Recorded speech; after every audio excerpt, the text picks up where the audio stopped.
A lot of attention has been focused on migrants crossing between ports of entry at the U.S.-Mexico border. But Brooks County, about 130 kilometers north of the Rio Grande, faces a separate migrant crisis. From 2012 to 2019, it had more migrant deaths than any other South Texas county, earning the name the Killing Fields, according to a 2020 report by the University of Texas Strauss Center. Migrants who cross undetected into the United States often use Brooks County as a corridor to their next destination.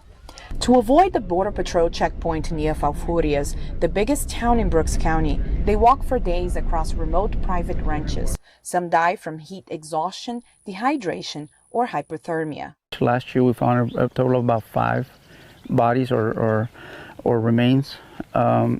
Some were recent, some had been there for a while. The ground is sandy. Temperature often rises to 38 degrees Celsius and above. Landmarks are few, and it's easy for migrants to get lost or walk in circles. Cervantes says those found alive receive help and are turned over to Border Patrol authorities. We have found last year the same thing. We found probably half a dozen people just wandering around that were really, really close to death already. Those who are lost or left behind can sometimes call for help. Every single scenario is different depending on the call. Sheriff Benny Martinez says more migrants die in Brooks County than anywhere along the border.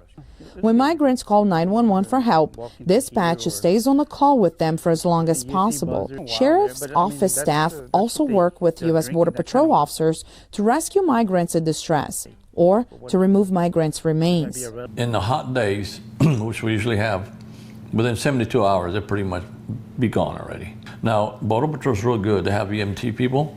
They go out there and they apply the IVs quickly, and they start the rescue, right, with the beacons. And for those who don't make it out alive, I have a morgue that I handle. Brooks County has its own morgue, and through Border Patrol and some of the officers, they got trained to kind of hydrate the fingerprints.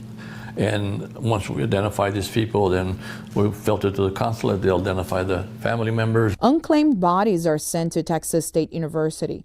In 2022, U.S. border officials found the remains of 858 migrants along the southern U.S. border. In 2021, that number was 657. In 2020, 255. But migrant advocates say those numbers are too low. Eduardo Canales, director of the South Texas Human Rights Center in Falfurrias, a nonprofit that runs a missing person recovery program, says over 200 bodies were discovered in the past 2 years in Brooks County alone. He says finding missing people is difficult. Unless we have GPS coordinates and we're able to transfer those to Border Patrol or to, searchers. Canales is often out checking water stations at the intersection of highways 285 and 281, along one of the migrant routes to San Antonio. Aline Barros, VOA News, Brooks County, Texas.